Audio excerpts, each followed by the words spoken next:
Welcome, my name is Joan Santiago, and here we are at Father Henry Carr, Etobicoke North's oldest Catholic school. Today we're going to look at its history and we'll hear some words from its founder, Father Thomas Moen.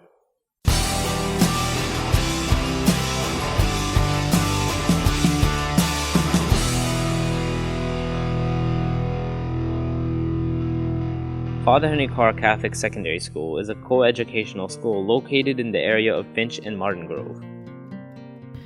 It was established in 1974 by the Basilian Fathers and the Metropolitan Separate School Board, now called the Toronto Catholic District School Board. The school facilities consisted of one main two-story building and 16 portables with a cafetorium and a playing field. The school is named after Father Henry Carr, a leader of Roman Catholic education in Canada and the founder of the University of Toronto's University of St. Michael's College, and the co-founder of the Pontifical Institute of Medieval Studies, and an advocate for religious education being included in curricular studies. In 2007, Father Henry Carr was moved to the newly renovated 1760 Martin Grove Road, the former home of Marian Academy, a school that existed from 1988 until 2002. The current site was once part of the former Humber Grove Secondary School, which was closed in 1988, and the property was turned over to the Metropolitan Separate School Board. The new Carr gave a major facelift that included a new main entrance, central community atrium, cafeteria, and drama studio. Whether we're in 21 Panorama or 1760 Martin Grove, the Crusader spirit has persevered throughout the school's history, which has livened its community and the students who so proudly call themselves Crusaders. Let's take a look at its early years as remembered by Father Thomas Moen. In the early 70s, immigration exploded into Canada. There was Archbishop Pocock who was so frightened at the fact that they were moving thousands of people into the Rexdale area. And he told me, he said, we have no schools for them. And surely they can't fit into Michael Power or any of the other schools because they were so crowded. That's when he asked me, he said, we need a school and we need that school to be opened in the September of 1974. We tried to find a spot where we could even put up a portable building of some sort, or maybe a building that could be renovated in order that we could make classrooms. We couldn't. There wasn't anything available, and certainly people weren't very much in favor of a Catholic school up in that area. That's when we were determined, as Archbishop Pocock was as well, that school was going to open as of September. There were 12 portables sitting in the parking lot of St. Andrew's Church, and part of it on the board property with the school. That's when we decided, if there's nothing else, we were going to open up in the 12 individual portables, and that's what we did. It was amazing. People were just absolutely amazed that we would be so bold, really, as to do that. Because there were many, many funny statements made about Henry Carr in the fields. One person wrote about it. Another person wrote an article saying it's a school without corridors. The Church St. Andrew's was very good to us. They allowed us to use their toilet facilities at the back of the church, and we had the 12 individual portables.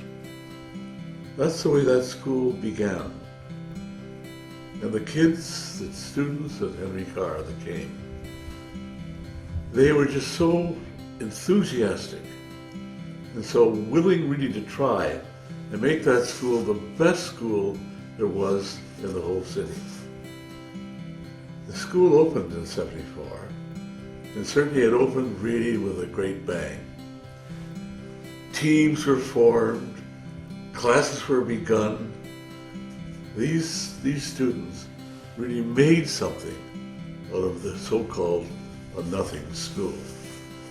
It's an amazing thing. Some of the funny things about it, for instance, since we were on Kipling Avenue, and we had a terrible time convincing the post office that we were really there. We couldn't get them to give us a number whereby we could be identified as a street number. And it took them 2 or 3 visits for you to be convinced that we were truly a school and that we were there, and it didn't look like a school as far as they were concerned, but it really very much was a school. Other schools began to feel really the impetus of Henry Carr. We entered everybody. We always had a team. If there was a possibility of entering into anything, Henry Carr was there. It was a marvelous school in that sense. Every day, I just loved to go there because everybody was so enthusiastic.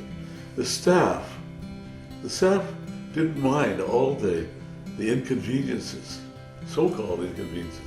And the kids took a great delight of the fact that they were the only unique school was starting in 12 individual portables.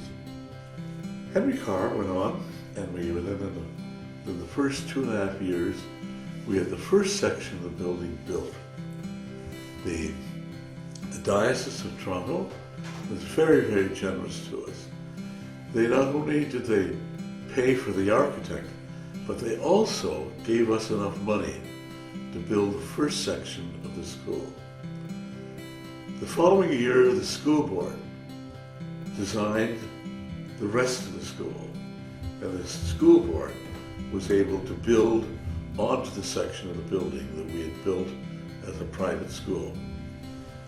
The school exists today not only because of the students, but also because of people that came and were fascinated with the idea of Henry Carr. Parents, from the very first week of the school, we had parents whose students weren't even in the school at that time come forward to help. They raised money, they volunteered, they did things in order that the students would feel a little more comfortable. They did all sorts of marvelous things.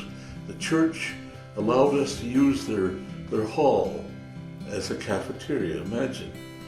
And we had other things that were purchased for the school by the parents. The beginnings of Henry Carr were the beginnings of a miracle. It really shouldn't be able to exist, but it did. The miracle was, it did so well. With its rich history and great community, Father Henry Carr has become and will continue to be an ideal school in the Etobicoke North area. My name is Joan Santiago, and I will see you next time.